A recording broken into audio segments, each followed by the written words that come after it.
Hello everyone and welcome to Lush and Salty Aquariums. My name is Stefan and thank you so much for watching this video and supporting my channel. Okay folks, you're looking at the mother of all my fish tanks, the 137 gallon custom built tank to fit this beautiful stand that was made for me in Northern California. And I brought it back here, and I no longer have the reef tank. That was an acrylic aquarium, and it was about 8 years old at the time when I took it down to prepare for my move, and I sold it on Facebook Marketplace. It was scratched up and I wanted glass, and that's what I have here. And oh my gosh, we're in the third week and I've got some livestock in here beyond the plants, which are obvious and apparent, and I'll get in closer and I'll talk about that. I've had some struggle cycling this tank. I mean, I'm in over my head, literally and figuratively, with so much fresh water. Normally I can dial in a tank with the right nitrites and nitrates and all that good stuff down to the right levels. This one was a bit trickier, and I'm not saying I'm out of the woods yet, but the arrow is going the right direction, and all the fish I have put in here are doing fine thus far. So let's take a look at what is in here, and I'll hint at what's to come. So you see a red bristlenose right there. This is a young adult. You see another more common bristlenose right there. I put in a dozen Otos. There's a bunch of them fiddling around at the corners. I imagine they haven't seen the lights off yet, so once that happens, because I just put them in today, they'll probably spread out and calm down and focus on some of the algae that is undoubtedly forming in and around all these plants. There's an Otto right there. Can you see him? Right in the center of my screen.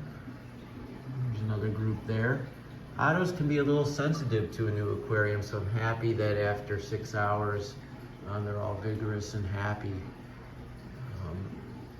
There is a blue-eyed lemon plecostomus right there. I've got a couple others as well in this tank, Plecos. One of every kind I could get that was a bristlenose. Not that I couldn't get a Pleco that grows bigger than that line, but I don't want to get rowdy fish in here because I don't want them upsetting all these plants. And big old Plecos will dig in the sand and move things around, and I'm not about that. I want this to be as much a planted aquarium as any of my other ones, and the fish and the plants to get along synergistically. I don't want to compromise one for the other. So you see the wood's all been cleaned off by those Plecos. It had the white fungus on it the last video I made, and it was gnarly. Honestly, I sucked some of it up with a siphon, but the Plecos really help, especially as it started to die, and it was really gross. I mean, bigger kind of mess than I'm used to, but it's all good now, and I'm delighted to report that.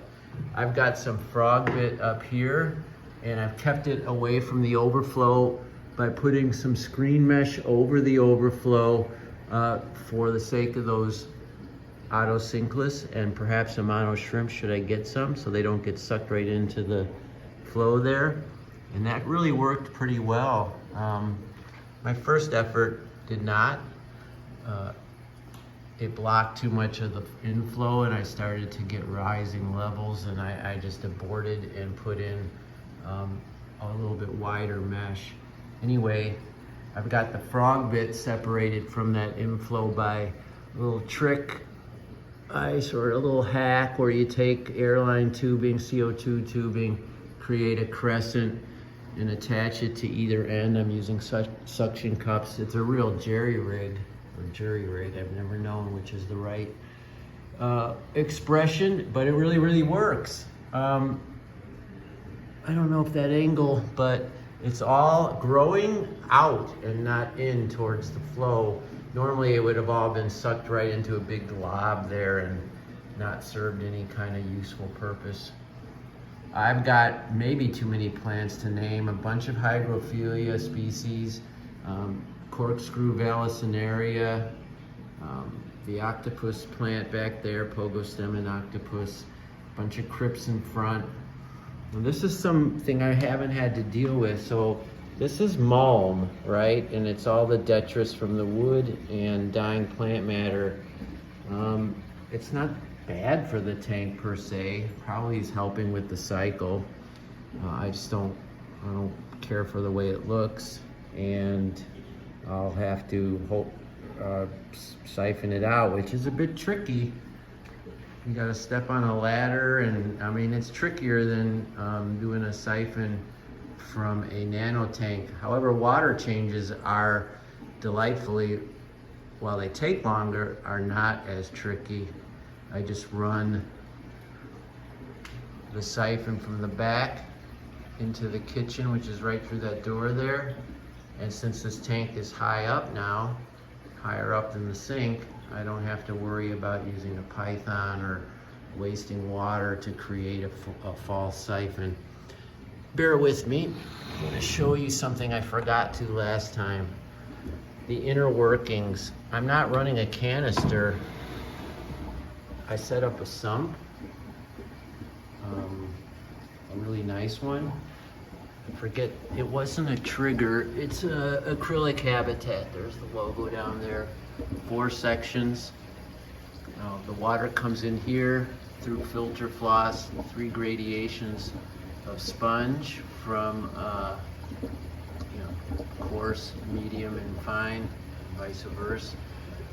You create a little room below so you get water circulation. I use PVC pipe to just elevate and some egg crate to create that below, and that's a similar motif in section number 2. In section number 2, I have biomedia, secret matrix, and biohome.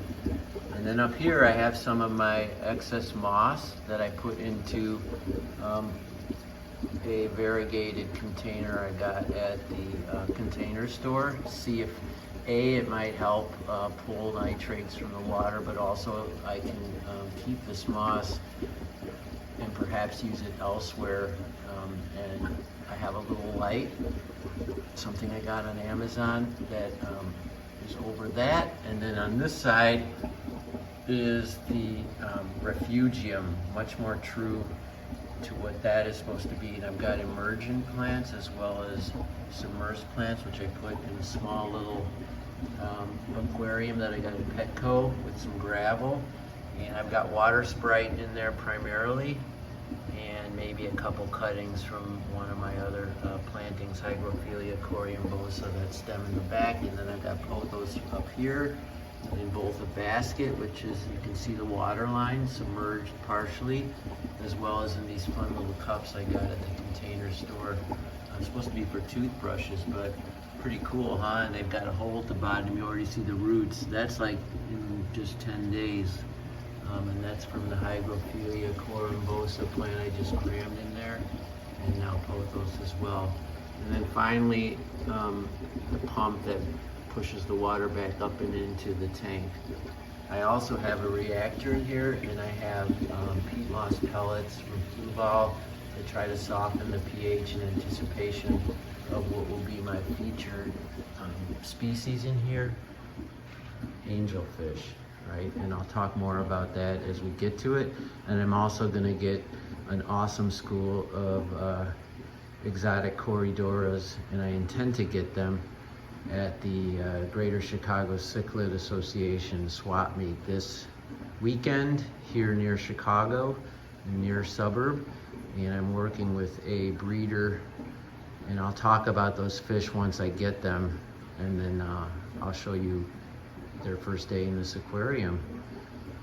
And I'm excited to see how that goes. I'm glad, because I don't like using sand. I've never done it before, but I have it rimming this island, The Corridoras love that, and I also have a feeling as they school around vigorously and hopefully not uprooting these plants which still haven't completely established themselves. This is Japanese clover, by the way. It looks like it's been there quite some time, but honestly I just put that in last week. But I'm hoping that those Corridoras also push around this mulm, get it into the water column, and in turn into the sump. Because I don't want to have to lean into this tank every week and siphon that if I don't have to. I'm running CO2, which is another neat little story. I've got a 5-gallon canister, and I got the UNS dual valve, so it's got 2 outflows for the CO2, and also in that way I've got 1 on each side of this tank, and those are the big Yardley diffusers.